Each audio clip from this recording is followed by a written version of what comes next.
नमन प्रणाम। देखिए, होली का नाम सुनते ही हमारे मन में क्या आता है? रंग, गुलाल, खुशियां, मस्ती, है ना? लेकिन सोचिए, क्या होली का कोई और भी मतलब हो सकता है? आज हम इस त्योहार के एक ऐसे पहलू पर बात करने वाले हैं जिसके बारे में शायद ही कभी सोचा होगा। एक ऐसा पहलू जो आस्था और सेवा की एक बहुत ही गहरी परंपरा से जुड़ा हुआ है। तो सवाल यही उठता है कि भाई, जो त्योहार पूरे देश में, दुनिया भर में रंगों का उत्सव है, वही त्योहार एक खास समुदाय के लिए एक गंभीर सेवा और करुणा का दिन कैसे बन जाता है ना? ये कमाल की बात। इस पहेली को सुलझाने के लिए हमें थोड़ा इतिहास में पीछे चलना होगा। तो चलिए सबसे पहले उस कहानी से शुरू करते हैं जो हम सब ने बचपन से सुनते आए हैं। हाँ, वही कहानी, भक्त प्रहलाद की अग्नि परीक्षा की। कहानी बहुत सीधी सी है। एक तरफ थे भक्त प्रहलाद, भगवान विष्णु में जिनकी अटूट श्रद्धा थी। दूसरी तरफ उनके पिता राजा हिरण्यकश्यप, जो खुद को ही भगवान समझता था और बेटे की इस भक्ति से समझिए चिढ़ता था। फिर थी हिरण्यकश्यप की बहन होलिका, जिसे एक वरदान मिला हुआ था कि आग उसे जला नहीं सकती। तो बस साजिश रची गई। प्रहलाद को खत्म करने के लिए होलिका उन्हें गोद में लेकर आग में बैठ गई। लेकिन हुआ क्या?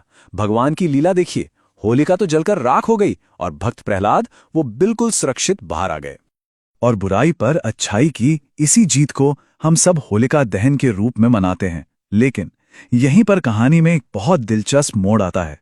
बिश्नोई समाज के लिए होलिका दहन की रात वो जश्न की रात नहीं है, बल्कि वो तो चिंता और एक तरह से शोक की रात होती है। क्यों?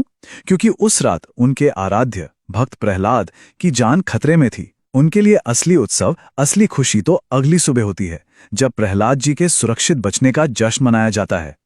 तो अब सवाल यह है कि भक्त प्रहलाद और बिश्नोई समाज का ये इतना गहरा नाता है क्यों आखिर? ये कनेक्शन जुड़ा है सदियों पुराने एक वचन से, एक ऐसा वचन जिसे पूरा करने के लिए खुद गुरु जाम्भोजी ने अवतार लिया। देखिए, मान्यता यह है कि सतयुग में जब भगवान विष्णु ने प्रहलाद जी की रक्षा की तो उन्हें एक वचन दिया।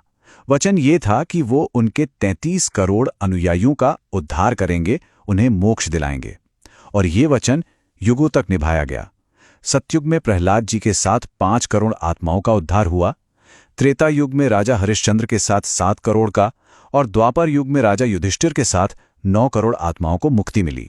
तो अगर हम हिसाब लगाएं तो कुल मिलाकर 21 करोड़ आत्माओं का उद्धार तो हो गया, लेकिन अभी भी 12 करोड़ आत्माएं बाकी थीं जो अपने मोक्ष का इंतजार कर रही थीं, और उनकी मुक्ति होनी थी कलयुग में।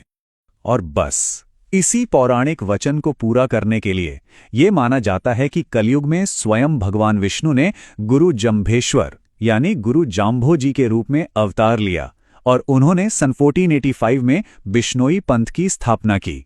मकसद वही था, उन बची हुई 12 करोड़ आत्माओं को मोक्ष का रास्ता दिखाना।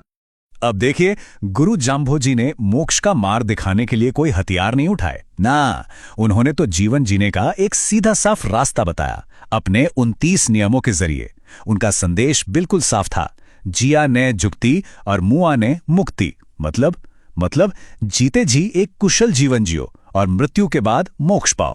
तो चलिए अब फिर से लौटते हैं वहीं होली के अगले दिन की सुबह पर। यही वो खास दिन है जब गुरु जाम्भोजी का ये पूरा दर्शन, ये फलसफा एक बहुत बड़े सामूहिक काम में बदल जाता है। ये दिन बन जाता है जीव दया का महापर्व। बिश्नोई समाज, जो खुद को बड़े गर्व से प्रहलाद पंथी कहते हैं, यानी प्रहलाद जी के रास्ते पर चलने वाले, वो इस दिन अपने सारे मूल सिद्धांतों को असलियत में जीते हैं। क्या क्या होता है? सामूहिक हवन और पाहल होता है। फिर पूरे साल भर के लिए पक्षियों का चुग्गा मतलब दाना पाली इकट्ठा किया जाता है। जो बूढ़े या बचाए गए जानवर हैं, उनके लिए अमर थाट की व्यवस्था होती है। और हाँ, अगर किसी ने प्रकृति का कोई नियम तोड़ा है तो उस पर लाई लगाई जाती है, जो एक तरह का धार्मिक जुर्माना है। तो अब आप सोच रहे होंगे कि ये पाहल क्या चीज है। देखिए, सुबह जो हवन होता है उसके बाद ये एक पवित्र जल होता है जिसे अभिमंत्रित किया जाता है। सब लोग इसे ग्रहण करते हैं। ये एक तरह से भक्त प्रहलाद की सुरक्षा के लिए भगवान का शुक्रिया अदा करना है और अपनी आत्मा को शुद्ध करने का प्रतीक भी है। और अमर थाट की जो व्यवस्था है वो तो सच में कमाल की है। ये एक तरह से जानवरों का शेल्टर होम है, एक गौशाला जैसी जगह जिसे कोई एक आदमी नहीं बल्कि पूरा का पूरा समुदाय मिलकर चलाता है। मकसद सिर्फ एक, जो बेसहारा या बूढ़े जानवर हैं उन्हें कसाईयों के हाथों से बचाकर एक इज्जत की सुरक्षित जिंदगी देना। अब बात करते हैं लाई की। ये क्या है? ये आप कह सकते हैं एक धार्मिक जुर्माना है। मान लीजिए साल भर में किसी ने कोई नियम तोड़ दिया, जैसे कोई हरा पेड़ काट दिया, तो पूरा समुदाय मिलकर उस पर ये जुर्माना लगाता है। और सबसे अच्छी बात यह है कि इस जुर्माने से जो भी पैसा या अनाज आता है ना, उसे भी वापस जीव सेवा के कामों में ही लगा दिया जाता है। और ये सब कुछ, ये सारे काम, चाहे वो चुग्गा हो, अमरथाट हो या लाई, ये सब एक ही जड़ से निकलते हैं।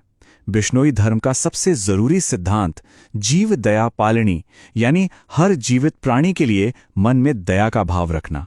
और इस तरह आप देखिए कैसे एक ऐतिहासिक घटना सिर्फ किताबों की कहानी बनकर नहीं रह गई, बल्कि वो सेवा की एक जीती जागती, सांस लेती हुई परंपरा बन गई, जो आज भी इसी पल जिंदा है। तो समझ आया, होली का अगला दिन बिश्नोई समाज के लिए सिर्फ एक जश्न नहीं है। असल में ये वो दिन है जब वो आने वाले पूरे एक साल के लिए पर्यावरण और जानवरों की सुरक्षा के लिए एक पूरा सामाजिक और आर्थिक ढांचा तैयार करते हैं। कह सकते हैं कि गुरु जाम्भोजी के 29 नियमों को असल जिंदगी में उतारने का ये साल का सबसे बड़ा और सबसे महत्वपूर्ण दिन होता है। और ये सब हमें एक बहुत ही गहरी बात याद दिलाता है कि आस्था और करुणा ये सिर्फ मन में सोचने वाले विचार नहीं हैं। नहीं, ये वो काम हैं, वो एक्शन हैं, जो आज भी इस दुनिया में एक असली, एक पॉजिटिव बदलाव ला रहे हैं। अगर इस जीती जागती विरासत और गुरु जंभेश्वर भगवान की शिक्षाओं के बारे में और जानने की इच्छा हो, तो फेसबुक पर समराथल धोरा 29 का जो ऑफिशियल पेज है, उसे फॉलो किया जा सकता है।